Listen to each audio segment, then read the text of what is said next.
Well, hello everyone, and welcome to the RangerRob Country Living Podcast. And tonight's a special night because we have a guest from the East Coast, and I'm pretty sure a lot of you folks already know this gentleman. This is Morgan Gold, and he's from Goldshaw Farms, right? Farm or farms? Goldshaw Farm, singular. And good to be here, Ranger Rob. I did the same thing to Aimee for a long time. I don't know why I say farms. But anyway, so before we get going, I want to make sure we introduce our hosts, which is John and Debbie Sternberg from Hobby Pig. You added the pig in there, Hobby Pig Homestead.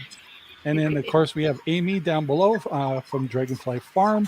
And we have tons of questions, I'm pretty sure of it. So the fun part about this is I think everybody that watches Goldshaw Farm consider they know you already in a sense because we see you all the time. So before we get going, the cool part is we're in the West Coast, and there may be some folks that haven't had a chance to see your show. So basically, I want to give you a chance to kind of give us a little bit of history, introduction, and then also talk about your social platforms real quick. So leaving it to Morgan, tell us all about you. So my name is Morgan Gold, and my wife Allison and I have a farm here in northern Vermont. We're about 50 miles south of the Canadian border.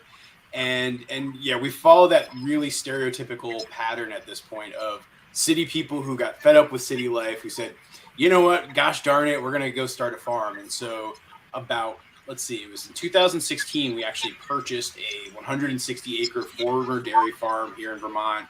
It was abandoned for about 7 or 8 years. And so we put some time and energy and money into fixing up the house.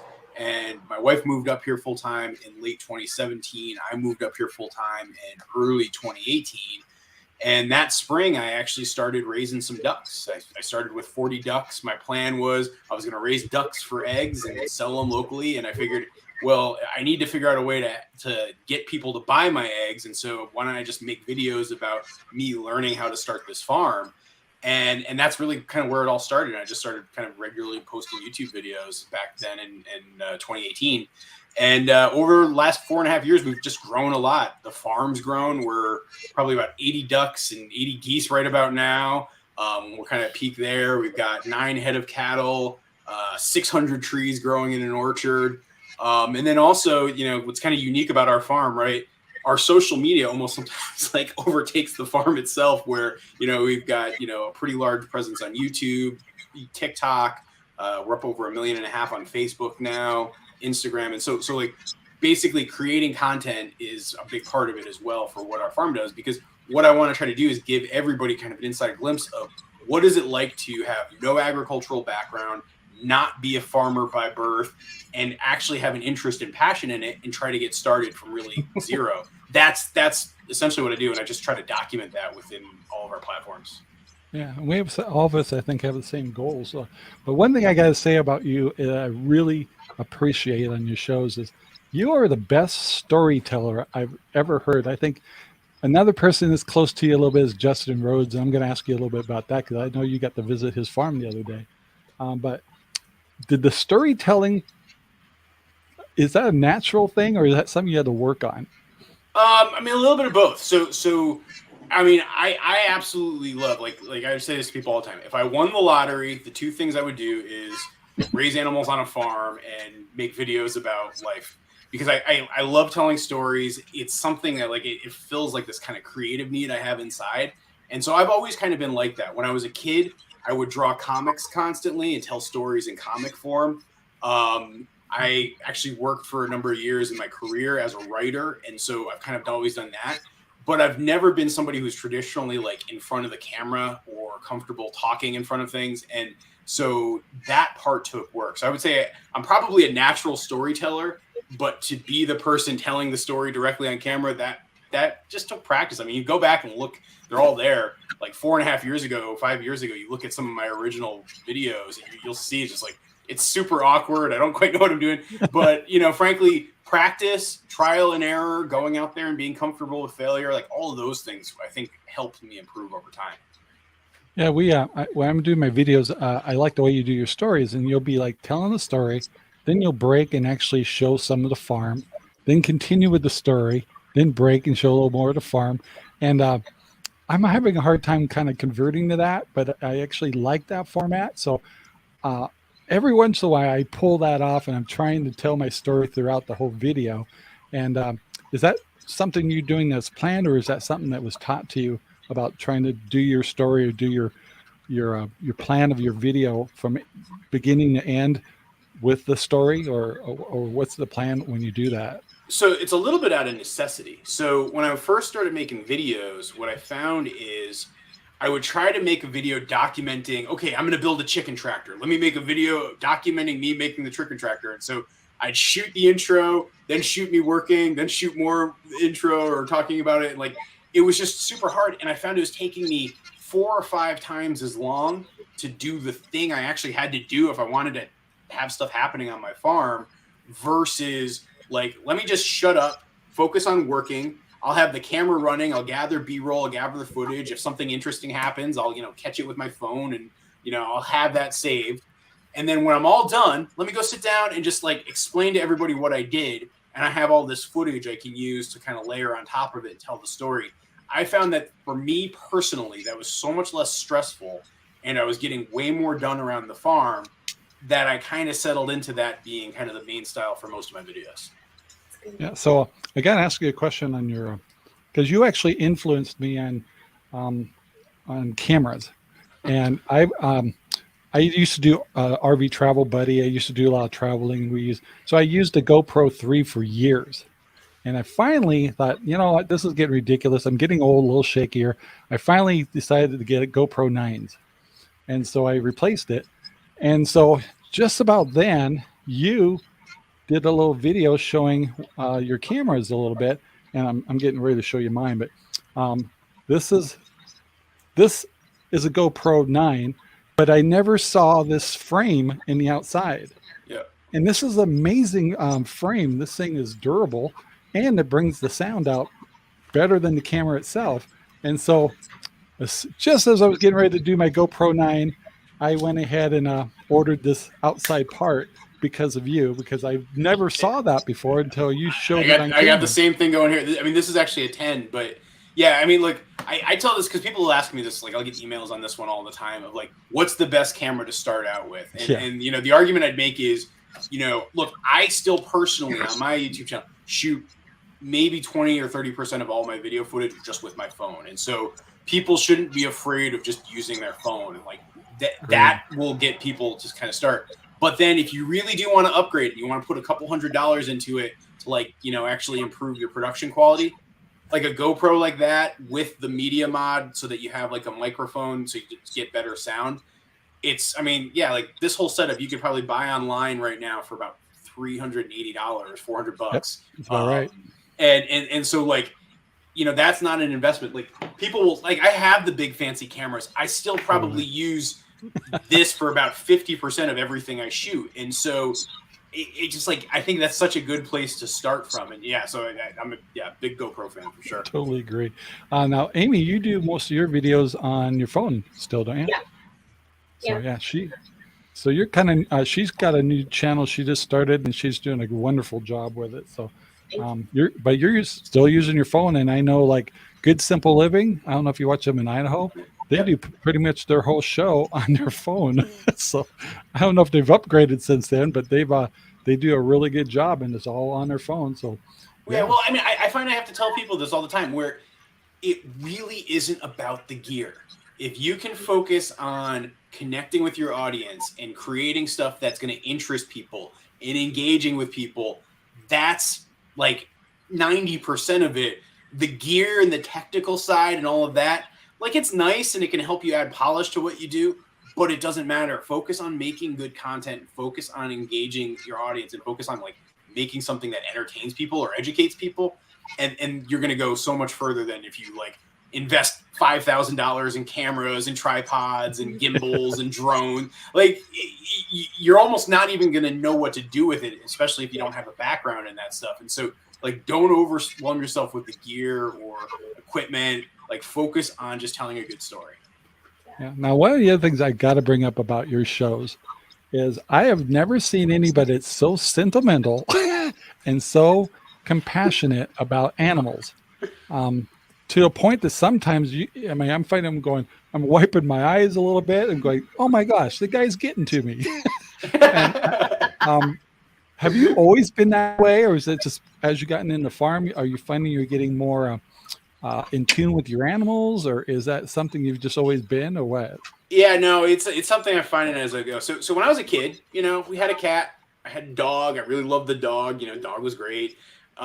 But I would never have classified myself as an animal person throughout like my early adult life. So 20s, early 30s, I was living mostly in cities. I didn't have any animals, not even like a goldfish, like nothing. And so I kind of lived out my life that way. It wasn't until we got our first barn cat and then ultimately our ducks here on the farm back in 2018 that I even had animals as an adult. But what I have found is as I spend time with them, I have just a very sincere appreciation and respect for the animal itself, seeing how it exists, observing it. I mean, look, I spend hours each day just around my birds, around my cattle, around my dogs, around my cats. And like, I love observing them and seeing what they're all about. And I just have a lot of respect for that. And so even if, look, I'm going to butcher a whole bunch of geese and ducks later this fall myself, like I know that that's a part of the process. It's something I need to do to be able to put food on the table and feed friends and family and self folks in the community. Like that's a necessary part of the cycle, but it doesn't mean I can't like cherish and respect and like empathize with the animal too. And so that was something I never really expected. It's happened to me as I've I know you've done so good at it. Carol, by the I'll way, tell you, look, I've got a steer that's going off to the butcher later this month, and it's my first steer that's going, and that's gonna be tough. But it's part of the deal. I can't just keep collecting animals. There's a big difference between a farmer and an animal hoarder, and it really is recognizing that there's a purpose for the animal. Did you bottle feed that steer?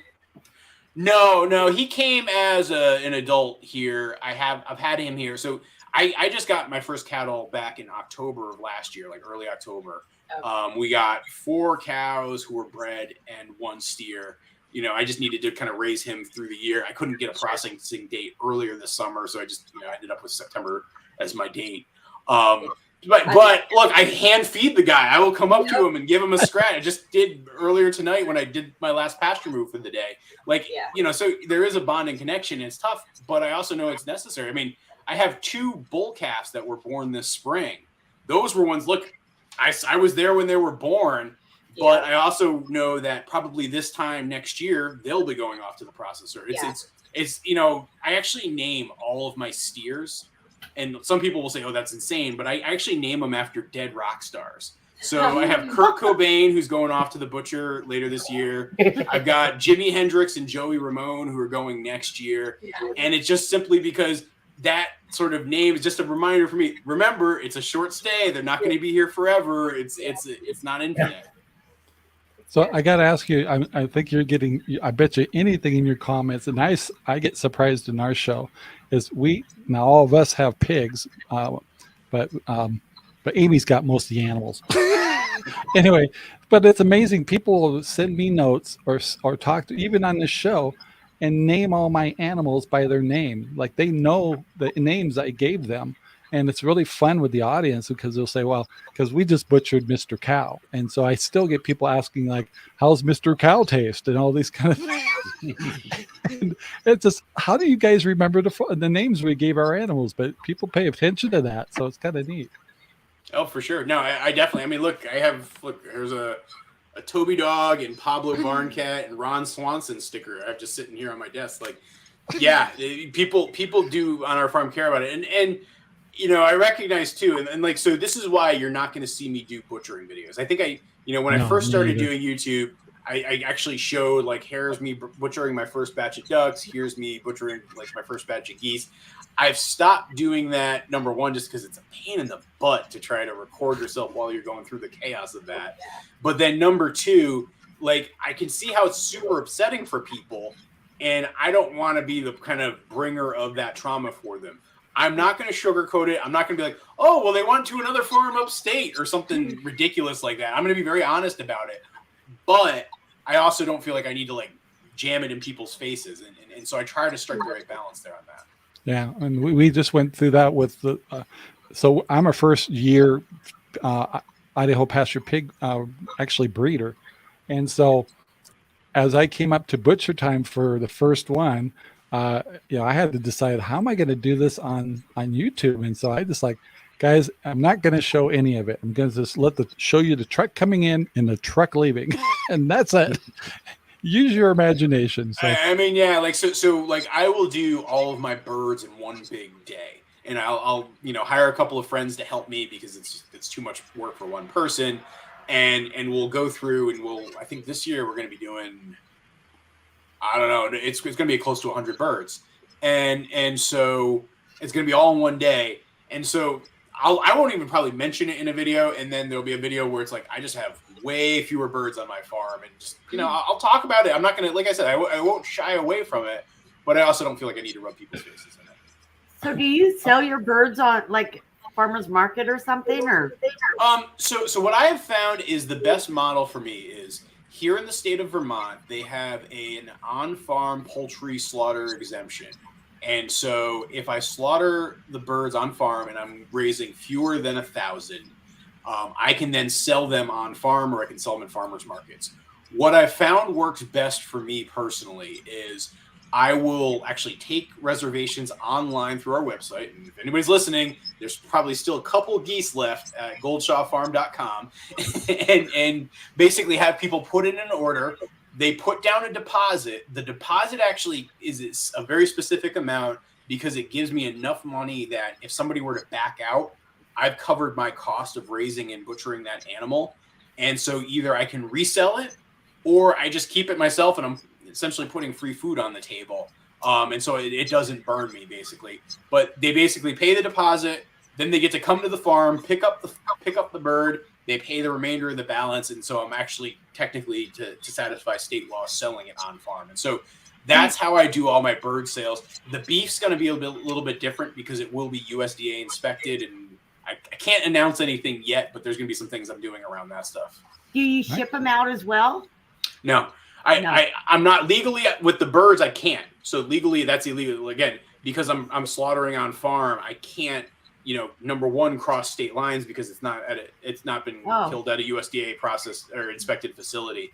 Okay. Yeah, it's funny. I've become like an expert in meat processing and handling laws over the last year because part of my dream with actually raising the cattle is I want to actually be able to sell my own beef jerky from the farm. Again, recognizing that, look, I live in the second least populated state in the country in the poorest corner in a town of 700 people. And so I'm in the middle of nowhere. There's not a huge market to support my sales, but I have, about 4.5 million total followers across all my various social media platforms. So to have a product that's lightweight, that's easy to ship, that's shelf stable for my farm and my context specifically, it just sort of makes the most sense. But the problem is, and the reason I'm not doing beef jerky this year is I can't find a USDA inspected facility that will actually process the jerky for me. And so I'm working on some solutions on that. Again, I don't want to talk about it just yet, but it's like something I have to solve in order to get to that sort of overall business goal. And that is where like mail order would come into play. The only thing I ship right now from the farm is, sometimes I'll sell some farm products. So like when we butcher the geese, I'll sell flight feathers because a lot of people who do like calligraphy and stuff, they actually like to buy that. So I'll sell that. When we sell our soap, I'll ship that, which will be actually beef tallow soap. And then I sell eggs that are fertilized eggs. So that's another one of the businesses we have on the farm, where I'll have goose eggs or duck eggs that people, if they want to, can put in an incubator.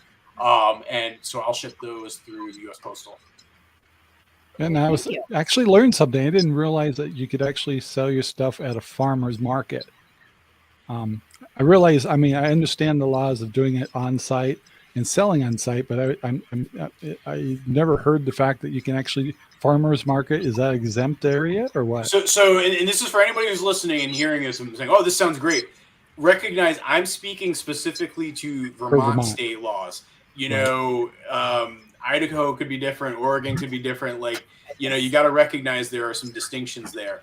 But here's actually something that's true too. So I'm about 10 minutes from the border to New Hampshire from here, where I am. I can't go to a farm. The biggest farmers market in my area is actually in Littleton, New Hampshire. I can't go to New Hampshire to sell that bird because, again, I'm crossing state lines. Right. I can go to Montpelier. I can go to Burlington because even though those are much further than this farmers market. But it's again there. So that's a specific rule for Vermont. I don't know where it is in other states, honestly. So they don't have any special permits where you can do that? Well, so if you take your bird to a state inspected facility, I think it can be sold in a store in Vermont, but it still can't cross state lines. If you want to sell meat that crosses state lines, you have to go through a USDA inspected facility. I mean, that's just like plain and simple the law, across the country. Can you take produce across state line? What? I'm sorry? Can you take produce across state line and sell it at the nearest farmer's market in the next state? I believe so, but here's the thing, and I haven't done nearly as much research on produce. Again, that's not going through the USDA meat inspection program, which is a whole separate wing of stuff. Yeah, I was just curious.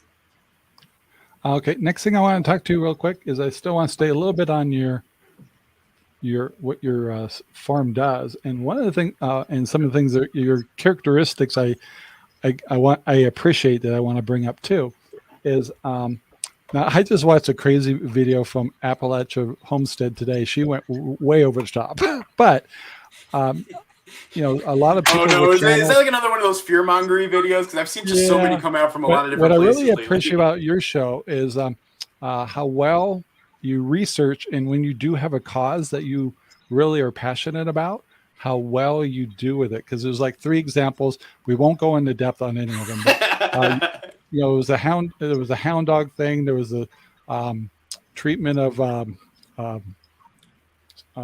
raising birds in stores. What's that called?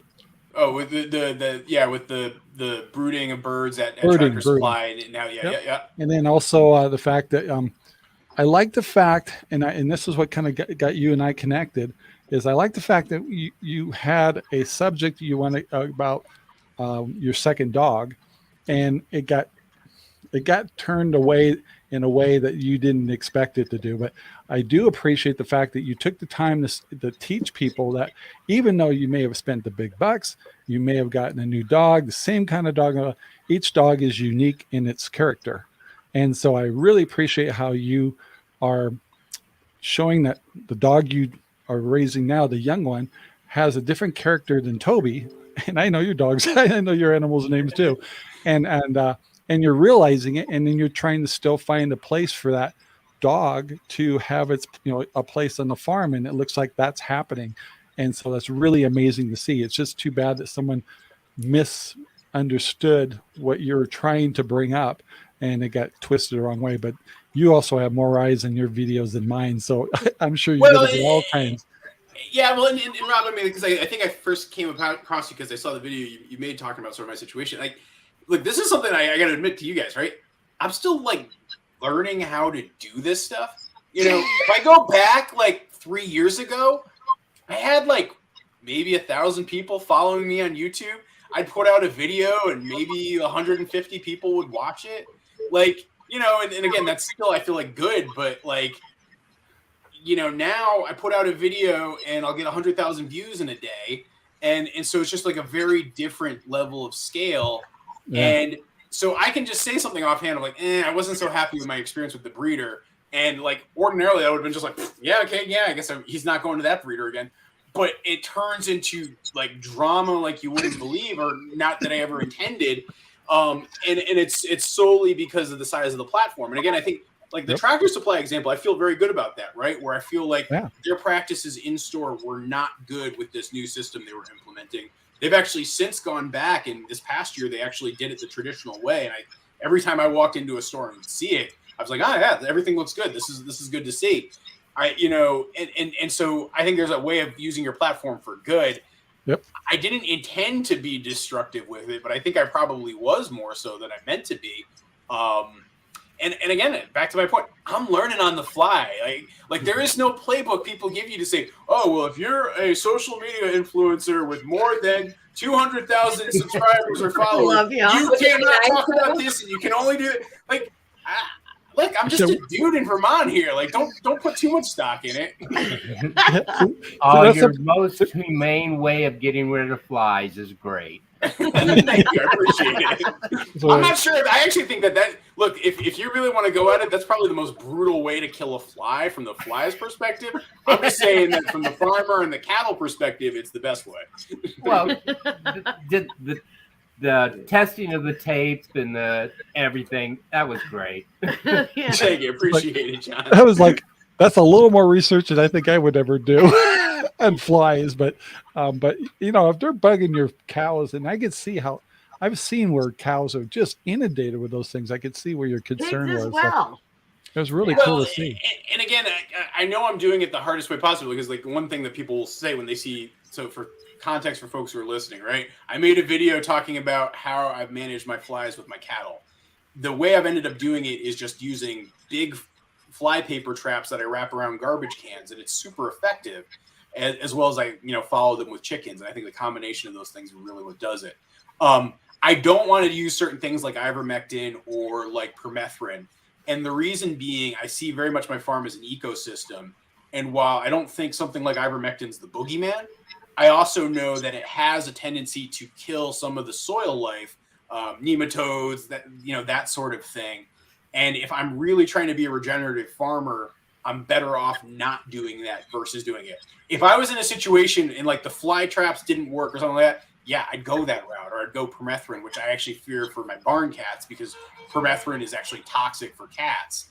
Like that, that like is a decision I'm personally making. So now I'm trying to figure out the best way to do it. So yeah, I'm going to test the heck out of it and try to find a natural way to control.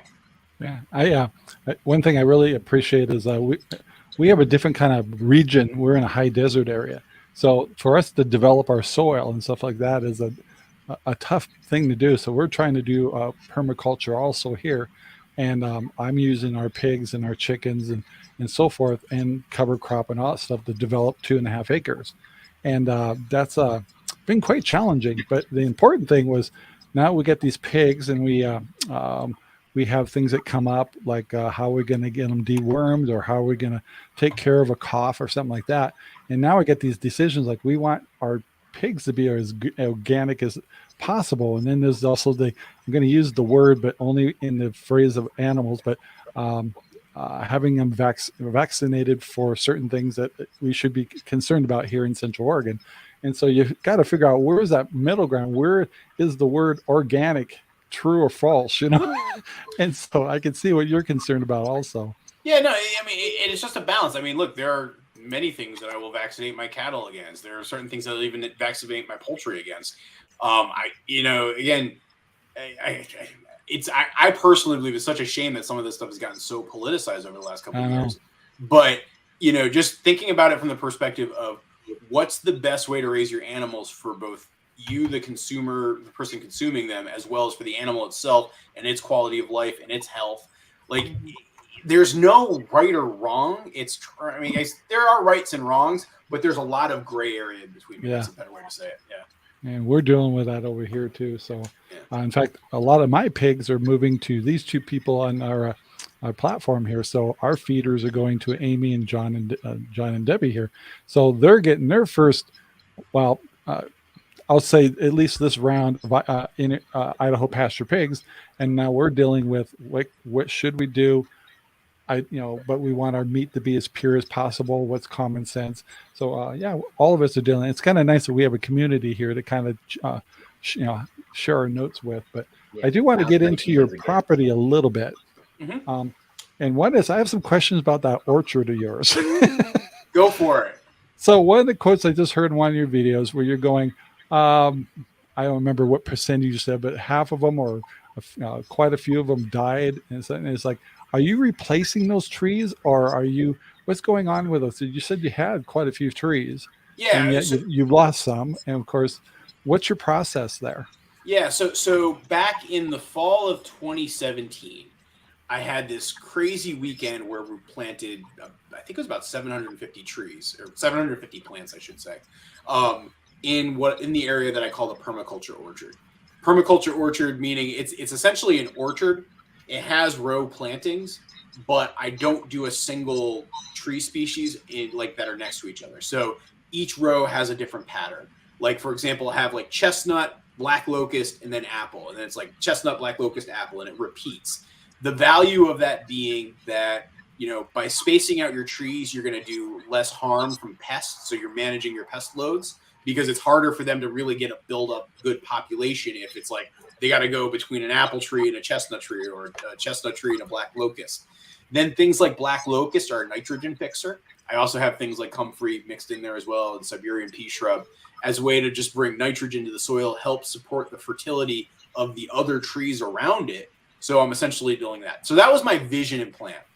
What I've found is that that's working for the most part. Yeah, about a third of them have died at this point. Every fall, I replace them. Every fall, I also sprout my own trees. So, you know, another business that I have with the farm is I sell tree seedlings, year-old bare root tree seedlings. And it's, if you actually want the most profitable business you can be in, if you have a small farm or homestead, sell tree seedlings. Because number one, there's a crazy amount of demand for it. Number two, you can charge a pretty good price. So, for example, one 24-inch chestnut seedling that I took as a chestnut, put it into the ground back in late October, pulled it out of the ground in early June, put it in a garden bed for the last couple of months, make sure it gets good water, make sure it's mulched, and then I pull it out of the ground come mid-October, late October, and then I sell it to somebody. That's $7 I'm selling for each one of those. So, Wow. so like, if you think about it, right, you know, I'm putting maybe about 18 hours into that whole endeavor over the course of the year, and I'll make a couple $1,000s just from doing that. And so I'm doing this year, I'm doing actually chestnut and apple. I'm probably going to expand it even more next year, but it's a good side business. The benefit too is I then take those other trees that I have. Some of them I don't sell, I just keep for myself. I put them in the slots where there's dead trees. Within my orchard, I've actually overplanted too. So oftentimes your recommendation is like, you should have 30 feet of space between, you know, two trees for if you're growing like a chestnut sized tree. Well, I have them spaced 10 feet because at some trees are successful, some aren't. And the biggest challenge you have with growing trees is time. And if I lose 3 years, that's a lot of time I've lost versus, you know, it could take me 10 minutes with a chainsaw and I can thin out my orchard real quick if I need to. And so I always think that people who are starting orchards overplant the heck out of it. Plant 2 or 3 times as many trees as you actually need. You're going to spend maybe a couple extra $100 on it if you're buying them. If you're sprouting them yourself, it's like totally like nothing. But the value of having those couple of years to see which tree performs and which doesn't, and you can thin and eliminate and get to a place where you have evenness, I think that is the smarter way to go at it. So I don't know. Does that answer your question, Rob? I know I went in a lot of different places there. I do Actually, have a question. I have a question. I can't wait. Go for it, Debbie. What is it? I'm bouncing here. Okay. I just got my starts today in the mail. And they're just the limbs, no root or anything. How would I go about processing them and putting them in the dirt? So I guess question number one, what are they? They're apple pears, Asian apple pears. And you're saying they're just cyan wood, or are they? I'll show you. Or are they bare root stock? And get us a beer while you're at it. Oh, wow. So I have them in water because it's too hot to plant them, I think. Okay. But this is how they came out. This is how they shipped them. Oh, so yeah, I mean, you will either need to graft them to rootstock. I mean, really, that would be the recommendation. Is if those are apple and pear, and they came like that, you need to graft it to an existing apple or pear tree. Like you need to graft like for rootstock, because that's what it looks like cyan. Or I think with some of them, I think some of the rooting hormone you can use to like try to get them to root. That powdered would be stuff? Yeah. Okay, I bought some a long time ago because my sister used it, but I wasn't sure how to use it on a bare limb.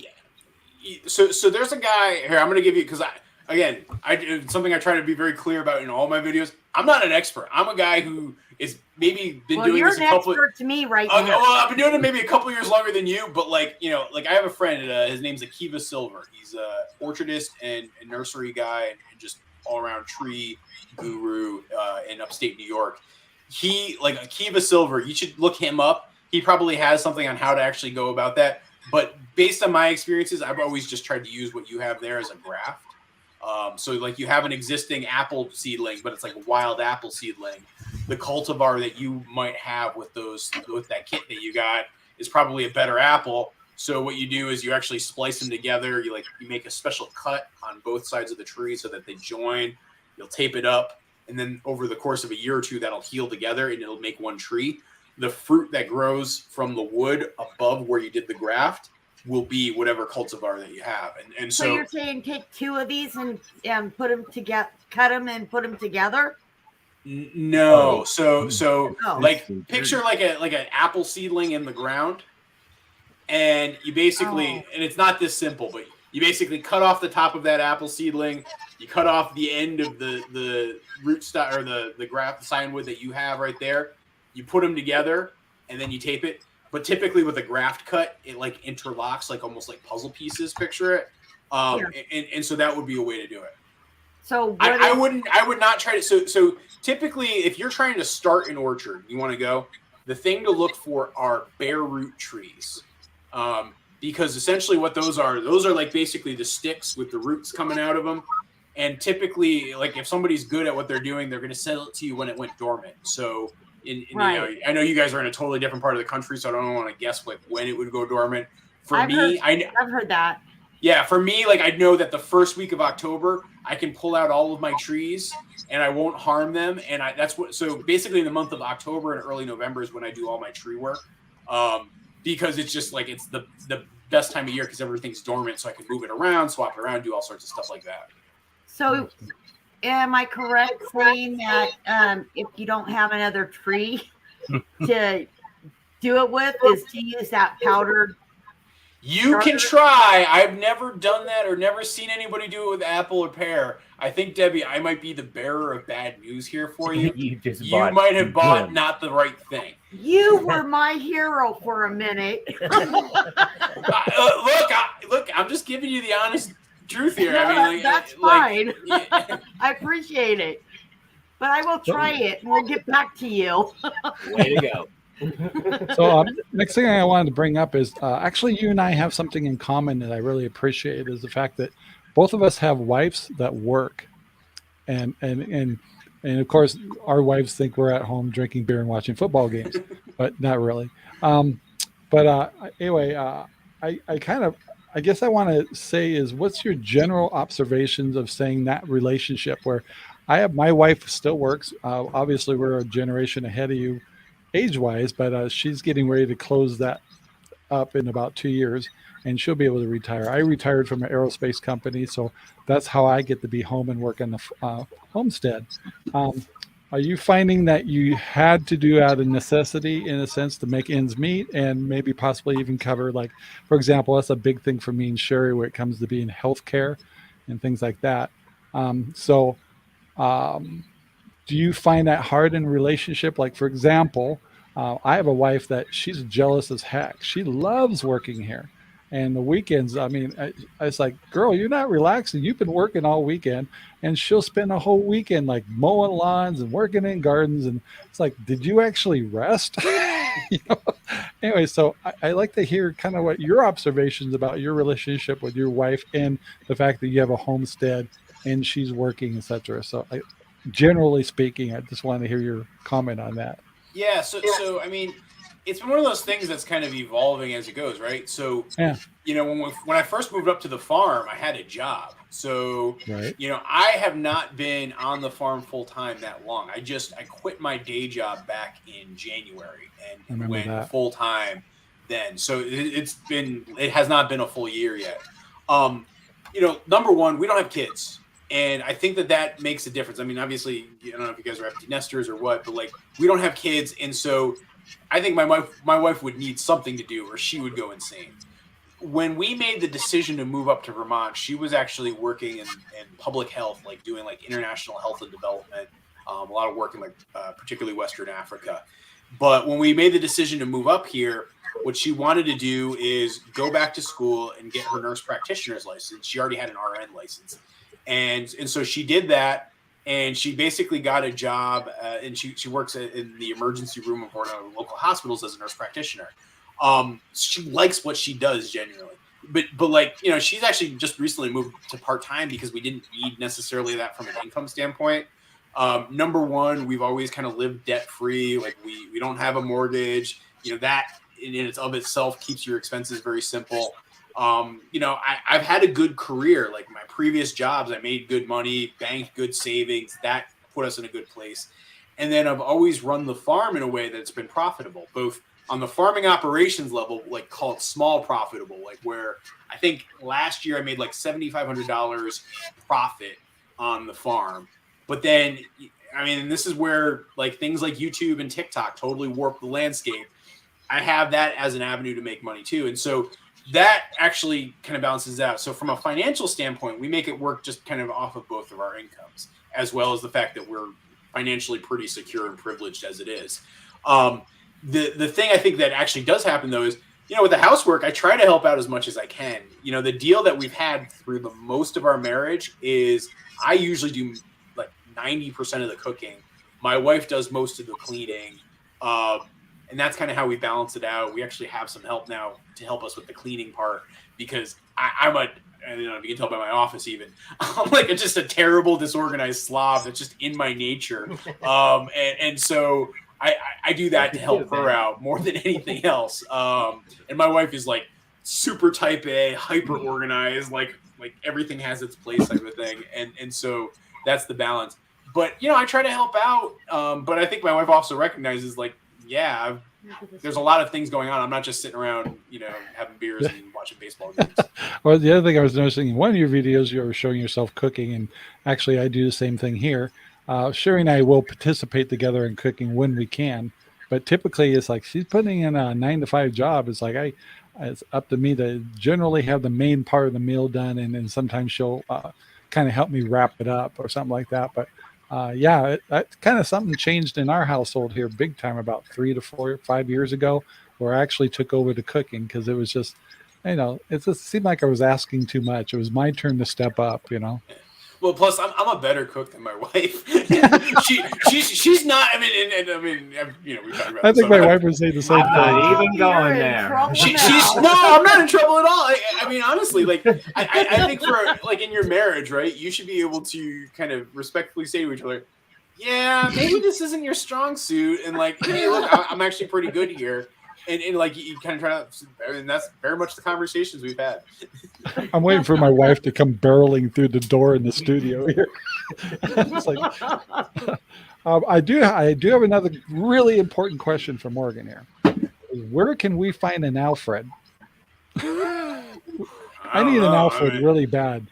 Yeah, so it's funny, because he was here this morning, and he's coming back tomorrow. We're working on building this greenhouse, and having good friends, having friends you can rely, having friends you can even hire to help, it makes a huge difference. That's definitely for sure. And I gotta ask, where did you get the theme song for him? Did you have that made, or did you just find it? I had it made because for whatever reason, and whenever I talk about it, I'm like, oh, my buddy Alfred. I always just kind of say it in that frame, and so I was like, oh, as a gag, I should go on, and I went on the website, Fiverr. Yeah. I went on there, and for $100, I was able to commission a guy to write a song. I kind of went back and forth with him on the lyrics, and he did the music and did everything. He's a super talented guy, and I now have a song. And now the funniest part is I cannot make a video where I mention my buddy Alfred without at least playing a portion of that song, or else I'll get so many complaints in the comments because people are almost conditioned to like it at this point. Well, of course, everybody's going to want me to start switching gears to asking about your dogs and your cats. So basically, you have a dog named Toby. He's your oldest dog and well-trained. Yep. And then Abby is the newest dog. What kind of dogs are they? Yeah, so they are Maremas, and Maremma is a breed of livestock guardian dog. They are originally from Italy. So they kind of fall into that category of the big white farm dog or guard dog category. So, Great Pyrenees probably most common. Akbash is another one, where they grew up kind of in similar parts of Europe, but like just different pockets have like different breed strains. They're a little bit smaller than the Great Pyrenees. They're also a little bit more chill than the Great Pyrenees. They're generally better with poultry. The amazing thing about the Maremma is they actually use them in Australia to protect penguins. So like there was this like species of penguin that was getting predated by foxes down there. And so they introduced and trained a couple of Maremmas. And actually there's a movie called Oddball that tells the whole story. And so they're used there. I had a friend who had one. His dog is actually Toby's dad. And so that's how I kind of got clued into him. I was having a ton of predator problems on the farm. I had like a mink attack that like almost wiped out my duck flock. We have constant coyotes here. We have lots of bobcats, lots of foxes. And so I knew like I needed to have something. And as I did my research, what I found is that livestock guardian dogs as a non-lethal form of predator control are arguably the most effective too. Where if you have a dog out there, what you're essentially doing is, changing the ecosystem of your farm, where that dog is now the apex predator of your farm, creating a bubble, not a perfect bubble or impenetrable, but a bubble that protects your farm from things like coyotes. And yeah, coyotes won't come within a couple thousand yards because I have the dogs out there. And, look, Toby will go out there at night and bark, and he's barking away the predators. He's constantly doing laps around the fenced-in area and peeing on every fence post. It's like that's him marking his territory. But that's how he does his job. I think, one misperception a lot of folks have is that, like, livestock guardian dogs are going to fight your coyotes off or fight your cougars off. And I know that it's slightly different out west, but around here, it's much more about scaring away the things that would attack a duck or a chicken or a goose. And that's where my dogs have been absolutely outstanding ever since they came here. Yeah. Another question about your cats. Do they actually, you have 3 of them now that are barn cats, basically, right? 3 outdoor ones and 1 indoor one. Yep. Yeah. So, yeah, that's right. Do they actually keep the mouse 100%. Yeah, population down really good? Big time. And like, it's funny. I just have another video I shot this afternoon where Ginny Barn Cat caught a vole. So this actually gets back to that same ecosystem idea, right? So I have a bird farm, poultry farm. Mostly poultry if I was going to talk about the predominant animal here. That means a lot of feed. That feed attracts rodents. Yeah. Those rodents actually even attract predators too. Yep. And so if I want to manage my predator protection, first thing you do, the dog is the most effective. Probably number 2, though, is the barn cat, because the barn cat is eating the food that would attract a coyote or a fox. Coyotes around here get most of their diet from rodents. And so by having the barn cats there and having them putting that pressure on the rodents, that makes a difference. What I've found, too, is I think 3 is about the magic number for the size of our farm and what we have. There was a point after Lil Barn Cat, who was our other barn cat, who's now a house cat, she got hit by a car. And so after that, we actually moved her inside. She had some mobility issues. And when we did that, and it was just Pablo Barn Cat on the farm, I noticed the rodent population started to spike up again. And I was finding like evidence of mice everywhere. We were getting them in the house a little bit. And I was like, uh-oh. We added 2 more barn cats back, and now I never see mice. I could leave a bag of feed in my barn just out on the floor for 3 days, and nobody's touching it because I have the barn cats, and they make that big difference. And so they're both controlling the rodents, but they're actually also controlling the predators. Yeah. It's like I can't leave feed out for more than 2 days without something getting into it. So I'm sure you're having the same problem, Amy. Yeah. Morgan, how do you find a good barn cat? I have the same question. Yeah, honestly, rescue networks are probably the best place I tell people to look. Training a barn cat to your farm is not that hard. What you need to do is basically, so like say you get a rescue cat, number 1, make sure it's neutered or spayed. I would say it's actually wildly irresponsible to have a barn cat that could actually either impregnate other cats or have babies. It's just like, there's too many cats in the world as it is. Do not try to breed cats. Please, please, please, by all means. But once you have that cat, and it's better to do it with an adult than a kitten. And I've tried with kittens, and I've found it's harder.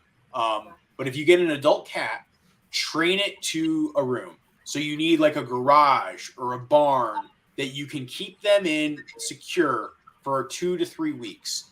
And you keep them in that room. Like it can even just be like a tack room or a cooler room or whatever. But you got to keep them in there. Make sure they have litter. Make sure they have food. Spend time with them. Get them comfortable with you. But keep them in there for a couple of weeks. That sort of resets their compass to recognize your farm as their home base. And then from there, you just kind of let them out. I encourage people to like feed regularly. So like probably feed them twice a day. You don't have to give them as much feed as you give a house cat because they're getting some of their diet. But I think by keeping them fed, you're going to keep them in the area, and them being physically there is as important as them being hungry. Look, if they see a mouse, even if they don't eat it, they're gonna kill it. Yep. So in this area that you're keeping them in, like I have a shop. Yep. This is a silly question, but do you leave a litter box in there, or do you just leave it natural? Yeah, no. So like this area that I'm talking about setting up, yeah, you make sure you have a litter box. You make sure they have food. Make sure they have water. Like they need to live in that room, and ideally that they can access that room at other times. Like maybe even give them a little cat bed, because what you're doing is creating a den for them that becomes their home base. So that would be my advice. Yeah, for sure. Thank you. So And thank you, John. Yeah, I love that. I really think I'd benefit a lot from an outdoor cat. And but yeah, I totally agree. Be responsible. Get one that's neutered or fixed. Do you have a preference over male or females? I haven't found it. I mean, my most prolific cat right now is a female, but Pablo Barncat is pretty legendary. So yeah, I don't know. I think just find a good one. I think you don't want one that's too skittish. I think oftentimes rescues will try to give farms like the most skittish cat possible, but then like I don't know. I don't like it as much. I actually, even though I'm very much allergic to cats, I've really grown to appreciate the cats. Yeah. So I do have a question about your region. What's your frost dates?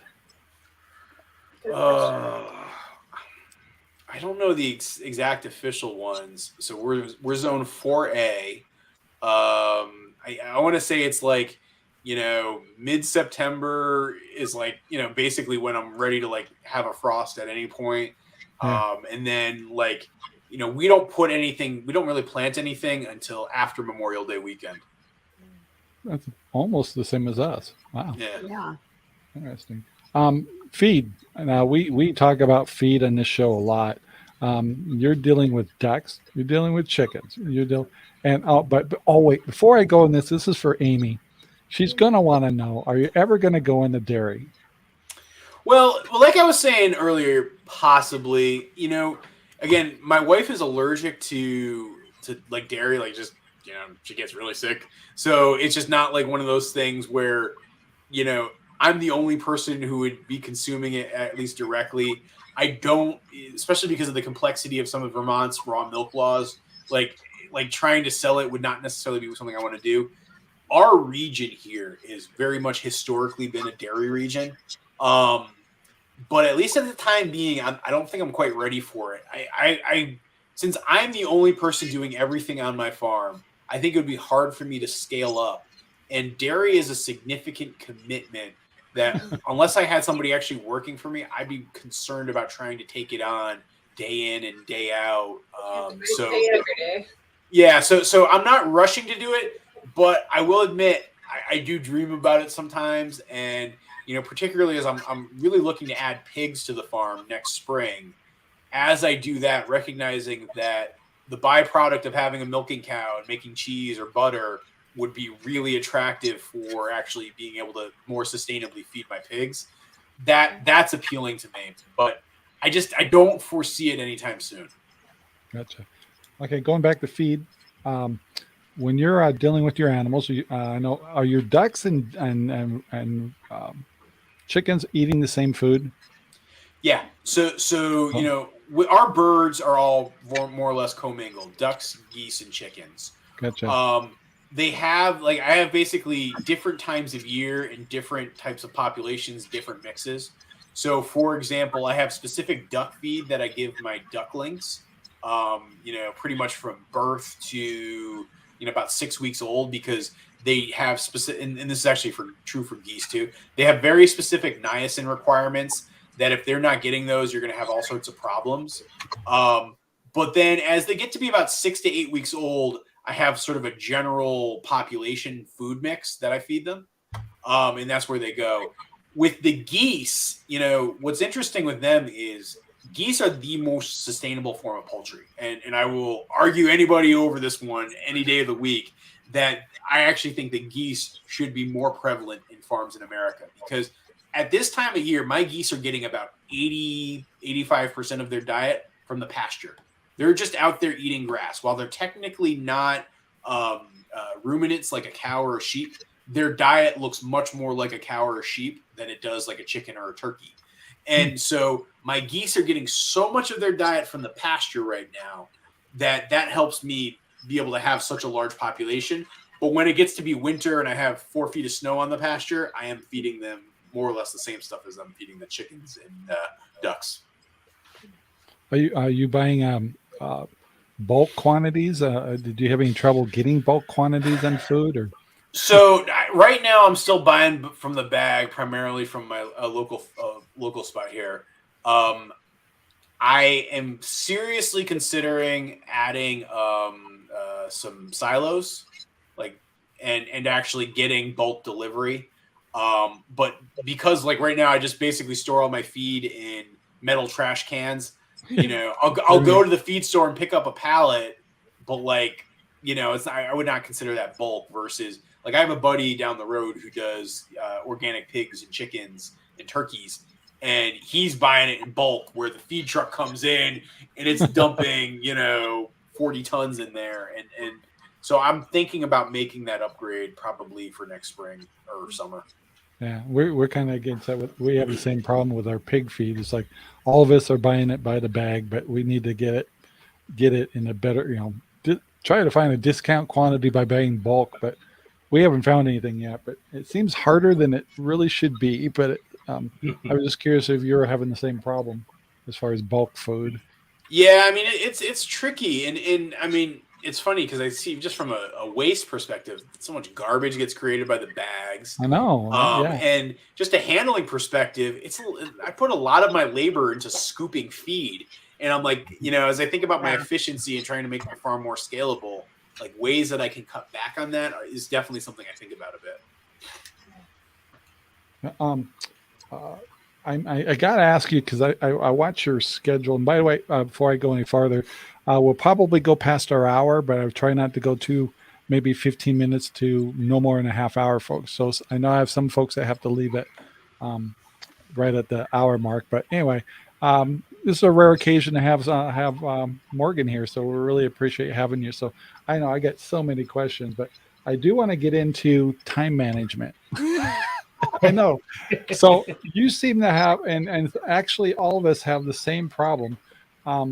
Is for me, is my wife works, so I've got all this stuff going on top of editing and putting videos together, marketing, etc., and film time and the whole works. I find my days, I feel like I'm trying to get things done and I don't get it all done. It's frustrating. And of course, and I try to cook dinner for my wife. So trying to manage all that, do you find it a battle to deal with your time management between homestead, cooking, and business? 100%. Yeah, no, most definitely. I mean, it's it is the single biggest limiting factor I have versus trying to scale up and grow my farm, is recognizing that if I'm just one guy doing all this, I only have so much time in the day and I can't oversubscribe. And it's one of the things I do that actually drives my wife the nuts the most, is that I still do that where I oversubscribe. I feel like having to have started the farm and have a day job and try to do all the same stuff, that day job was such good training wheels, because it forced me to be super disciplined. It forced me to create blocks of time to do the things I needed to do. and stick with it. And so it was really good training for me, so that by the time I quit my job in January, like having that structure was so important that I was feeling like, wow, I've got all this found time that I could actually take on new stuff. Obviously, though, what happens is you just inevitably fill it up with other stuff. And the thing I'm actually personally trying to do right now is like not hustle so much and like get a good solid 7 hours of sleep every night and spend some time just, shooting the breeze with some friends. And like, I actually want to try to do more of that. Which is why, and I know we were talking about this earlier, right? Like, there's certain projects where like, okay, that's a low priority. I'm just not even going to touch it. I'm not even going to worry about it because I don't have the time to do it. And if I try to do everything, I'm going to burn myself out. I feel like I've seen so many small farmers, get divorced, burn themselves out, burn their bank accounts out by trying to do too much and not being realistic about what they can possibly accomplish. And so I'm personally trying my best to get some balance, even though I still don't think I do a very good job at it. Yeah, we have the same problem. It's like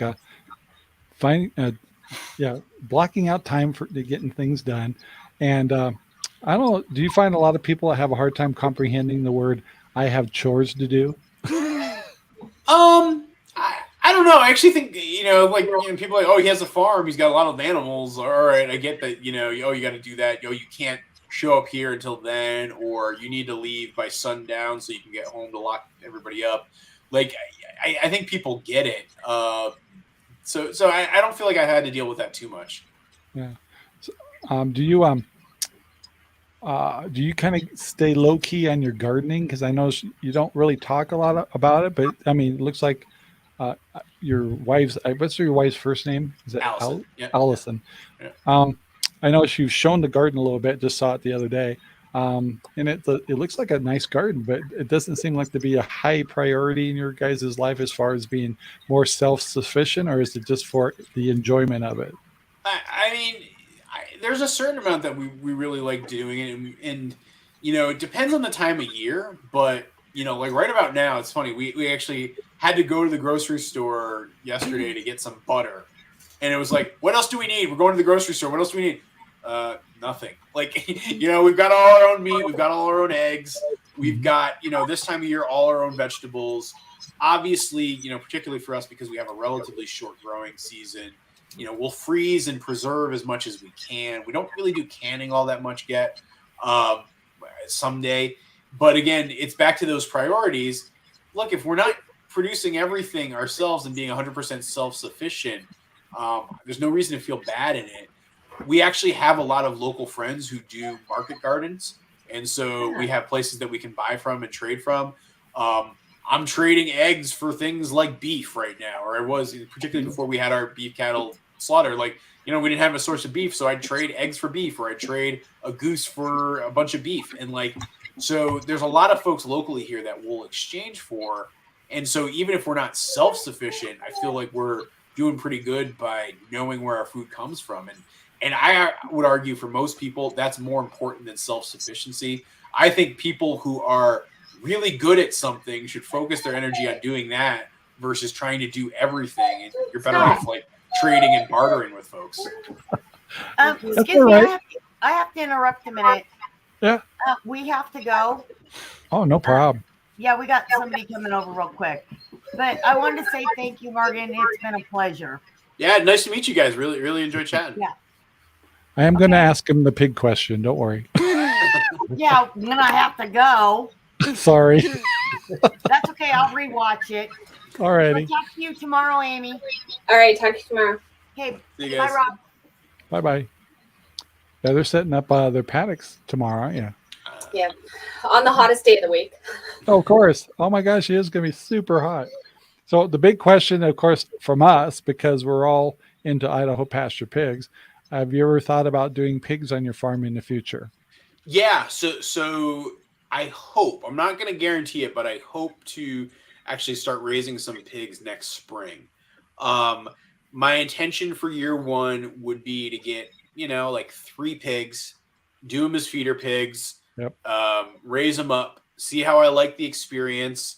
and then kind of figure out where I go from there. So like, like breed, for example, I have some things I'm thinking about, but I'm not going to be like super dogmatic about it.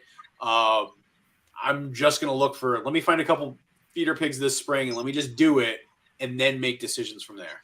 Yeah, that's I've heard time and time again, that's the best way to go. Just do some feeders, go through one cycle, and then decide. And then if you want to go into breeding or furling and all that stuff, you'll know by then. Right, exactly. I mean, maybe I just, maybe the way I'm set up, I'm better off just actually always doing feeders, and I just do more feeders. Like, I can see it going a couple of different ways. I just don't feel like I know enough. And so what I've always tried to do is each year I add like a new animal into the mix and a new set of skills. And I try not to do too much more than that. So year 1 was ducks. Year 2 was geese. Year 3 was actually the dog and geese, like scaling up the geese to a bigger thing. This year it's been all about the cattle. So next year I feel like, I think I'd be ready to tackle something new. And like if I got somewhere in the neighborhood between 2 and 4 feeder pigs and like get started, that's kind of what I'm thinking about for next year. Interesting. We did touch on something earlier, and I wrote it down. I just forgot to ask about it. But you're talking about eggs and things like that. Have you ever, or you're already doing freeze drying yet? I haven't, and I see everybody with the fancy, I forget the brand, but the big like gigantic cabinet freeze dryer. That I've got a couple friends who have it now, and I'm like, well, that seems kind of cool. But I mean, honestly, in years past, I had actually trouble getting rid of every single egg we have. This year, like, I don't know, we have probably maybe a dozen chicken eggs downstairs, and whatever I pull out of the farm tomorrow is going to be our eggs. So it's like, we're not in this crazy oversupply situation at this point because I have enough folks buying eggs from me, as well as just kind of being in the season of the time, like that it's not an issue. I think actually this is one of the reasons why I really like the idea of having pigs. That would be probably the next place that my eggs go. I don't know. I find that I get so many eggs in general. Freeze drying almost seems unnecessary because I don't know when I'd ever use the freeze dried eggs. Well, actually, it was kind of interesting. Is Sherry and I were doing 48 eggs a week because it's just her and I, and we got all these eggs coming in. So we got the freeze dryer and we started freeze drying eggs and turning them into powder. Well, once you seal them up, they're good for 25 years. Well, so we got this big storage of a whole bunch of freeze dried eggs. Just imagine after a year or so how many packages of eggs we got. Well, what was kind of interesting is I have somebody that wants to buy them, and so I've actually been selling a bag of, and I could probably ask more, but they're good friends and stuff. But we sell a bag of 24 eggs powdered, already sealed, the whole works, and they pay for the shipping, and they've been spending $10 a bag. And wow, I've seen that's it. Pretty good. That's really cheap, actually. That's what we get for a dozen eggs. So yeah, that sounds like a real good deal. Yeah, so it's actually a new market that I never thought of.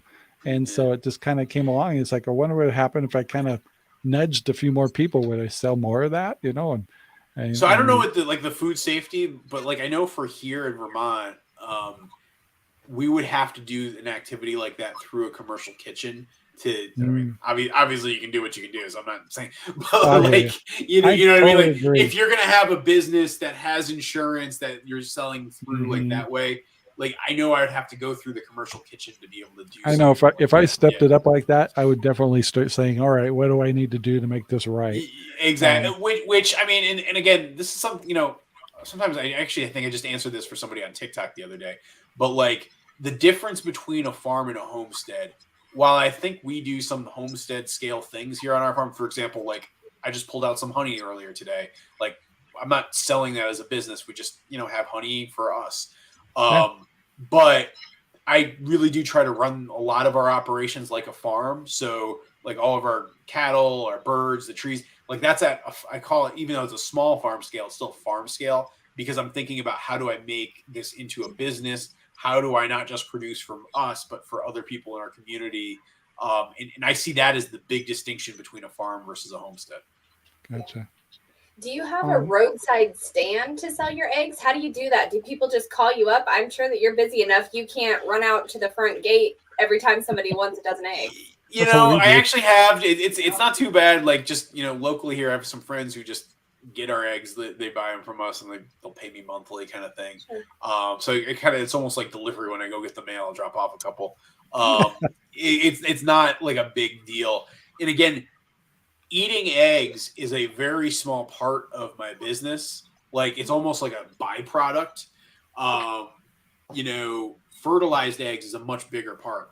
Where, you know, so because think about it, right? So I can sell a dozen fertilized duck eggs with shipping included for I think it's about 65 I'm selling for right now.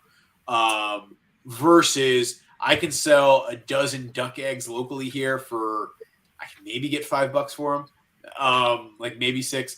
Like, that's just such a big difference economically. That's where my attention goes to. Things that are not of quality to be sold as fertilized eggs, that's where I do, you know, I'll sell them. So it's like I said, it's a byproduct. It's not a main driver for how I do it. Gotcha. Yeah. Another question on your farm. Have you ever considered putting more security cameras on your property? I actually have a fair amount at this point. Oh, do you? You know, I mean, the issues I had with the farm, with the hound hunting, that was probably the biggest thing that sort of triggered a lot of that. Just, you know, where, you know, for folks who don't know the whole saga, we had, like, you know, folks hound hunting, so pursuing bear and raccoon with packs of hounds coming through the farm, and you know, look, we're posted. I don't want. Look, I hunt my land. I have friends and family and neighbors hunt my land. I don't want people I don't know with packs of dogs showing up on my land. Like, that's my distinction, and so it created actually a lot of drama here locally in Vermont. But basically, you know, that has kind of pushed me to be more focused on the security, even though, I don't know, I would have loved to not really have to care much, but I do. I think the other thing is, and this gets back to that point made earlier of, look, I'm just a dude who started doing this. There's no, like, playbook. As more people start to show up on the farm, I'm kind of like, I guess I got to be kind of more watchful for stuff, even though I'd love to not be. I do have some looser questions for you, and then we'll wrap Go it for up. it, man. Yeah. One is, do you find yourself spending a lot more time now that you're at the size that you're at, spending more time answering comments? Honestly, no. It's probably the time I spend now is probably the same amount of time as I spent 2 years ago. I used to try to, when I was smaller, like, say, under like 10,000 subscribers on YouTube, I tried to respond to every single comment I got. At this point, I can't physically do it. Like, yeah. I think I was looking at some of my numbers the other day. Like, I'm getting across the various platforms like 3,500 comments a day. Oh, like, my gosh. like there's no way to, like, do that. And also actually includes emails too. But, like, there's, like, just no way to keep up with that. And so what I've now moved to is a model where I devote a certain amount of time, like about a half an hour every day, to where I go through and respond and react and read, because I actually think it's really important to do that. But if I don't get to everyone, I don't get to everyone, and I'm not going to bum myself out about it, because it just was getting just too stressful. And I stopped doing that a couple of years ago, even though I feel bad, because I really do appreciate that. Hey, look, somebody actually took the time to not just even watch my piece of crap video. They, like, sat down and wrote something and reacted to it. Gosh, I feel so honored that they're doing it. I should give them some honor and respect back. I can't physically do it anymore. Another question I was going to ask you about is diet and health. Ever since you moved on your homestead, are you finding yourself naturally, not necessarily, I notice you've done some exercise and stuff like that, but are you finding just between activities and eating and actually probably eating more balanced meals, are you finding yourself losing weight or holding your weight? Do you feel like you're doing healthier things for your body since you've moved to the farm? Yeah, you know, I probably, when I first moved from DC to the farm, I probably lost about 20 pounds, and I've kind of stayed there. I probably need to eat less still. I probably need to exercise more still. You know, Vermont has a horrible thing known as the maple creamy, which is always hard to resist. But, like, yeah, but I do find myself much more active. I feel stronger than I've ever been. You know, just my work capacity now versus even 3 years ago is just much higher. So yeah, I do think there is a certain health aspect to this lifestyle that is pretty great. Yeah. And I'm got one final question, and then we'll let you have your life back. And, what is in homesteading? And you're more of a farm, but we're kind of in the homesteading mode. But we're kind of I'm a small farm, so it's a very whatever. blurry line. Yeah, Yes. no, I totally get it. What is your greatest fears of what we're all doing here in the next few years? Are you afraid that we're going to get regulated to death? Are you afraid that there's going to be shortages, or you think they might start telling us more things of less, things that we can't do anymore? Do you have some fears that are coming, or you're kind of getting a feeling that we need to kind of pay attention to? Yeah, I think my biggest fear is actually, I think there are a lot of people who are being left out right now. So, the solution is often like, hey, you and your friends should go buy a plot of land and grow your own food and go do all this. And that's what people should do. Like, but not everybody has that privilege. Not everybody has that ability. And so for somebody who's living in Southeastern DC, like, how are they figuring that one out? Like, what are they going to do? Like, what's out there to help them and thinking about their food sovereignty? And like, how are those folks being helped? That to me is my much bigger concern. I think, one of the things I've seen in a lot of homesteading social media and content over the last, it's been happening the last couple of years, but it's been extremely acute over the last 6 months, is I feel like there's a lot of fear mongering right now. There's a lot of, they're going to take this away from you. They're after you. They're against this. It's a war on this. They don't want you to grow your own food because, that means you have no power over them or anything like that. I think that's much overblown. And I actually think the much bigger risk is, how do we help people have access to things like pasture-raised duck eggs and things like grass-fed beef, who are not in a situation, whether it's financially, geographically, or whatever, lifestyle, like culturally, like they don't have that access. How do you help those folks? I think that's the much greater concern. Yeah, that's kind of one of the reasons why I went into hydroponics. Is like, if I can show people how to do it, then they can do it in their apartments. They can do it in their living room, the back room, the garage, whatever. And it's like, hey guys, even if you live in an apartment or a townhouse, you could actually grow a little bit of food in your place and at least contribute to your groceries. You're not going to get rid of them, but you certainly could. And there's a little bit of pride of growing your own lettuce or growing a couple of veggies in your house or apartment or townhouse or condo. And so that's kind of one of the things we put emphasis over here, is showing different techniques of growing that the little, the city people can do, or people just outside of the city in their little backyards. And so, I guess the big message, I think, is all of us is, yes, we may have 5 acres and you have the acreage you do and stuff, but it's amazing how much we can all do together. I mean, do for yourselves in just a quarter acre in a lot, just with above ground gardens and stuff. So, Absolutely. I think I'm pretty sure we're on the same wavelength and all that. But any other kind of fears or things that you kind of like wish people could do in the future that you're hoping for and we're hoping for also, as far as being more self-sufficient or anything like that? I mean, like I said, like sort of, how do we create communities that are able to kind of support each other? I think that it really becomes a big part of that. Agreed. So, well, I'm going to wrap it up here. It's been a long day. It's late for you. And this has been such an honor. And I actually have a video in about a week coming out about this.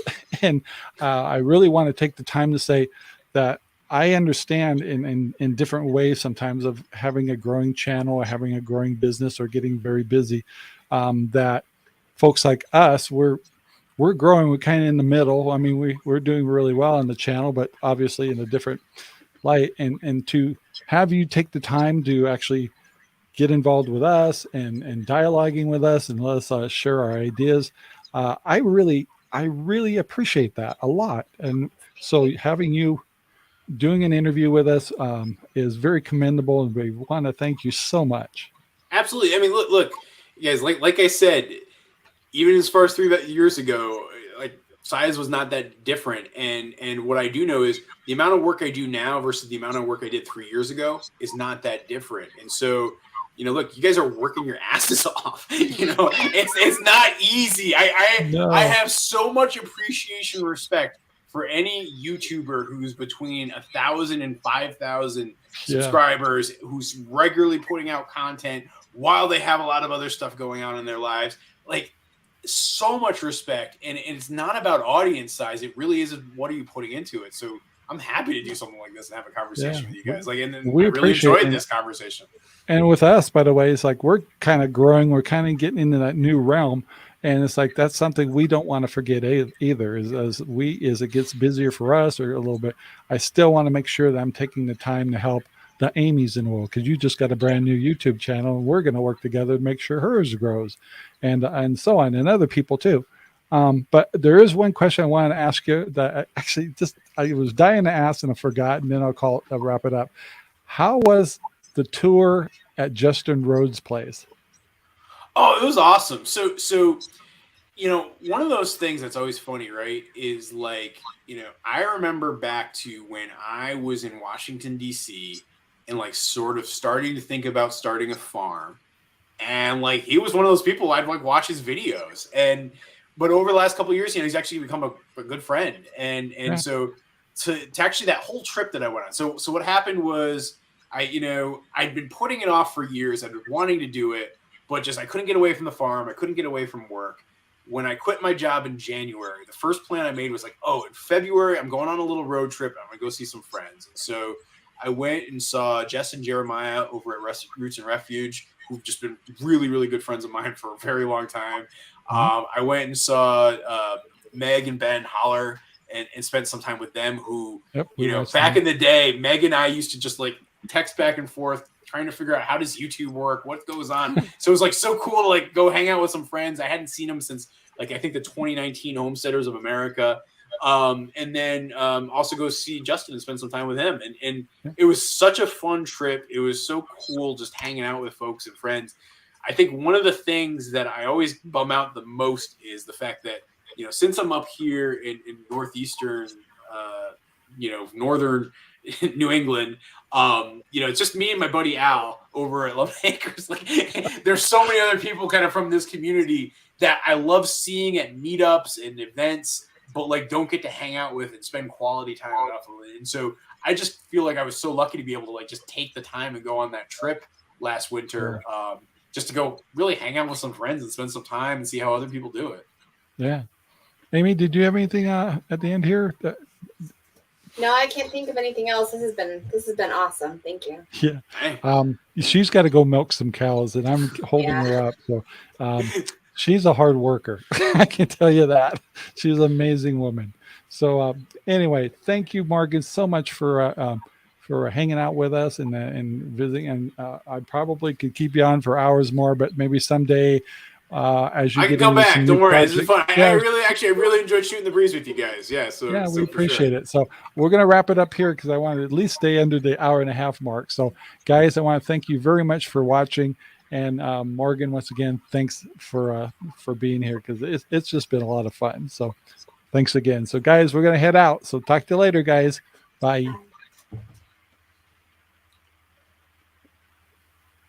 One minute, guys. I forgot to push the right button. I was like doing my... Thank you very much for watching our video.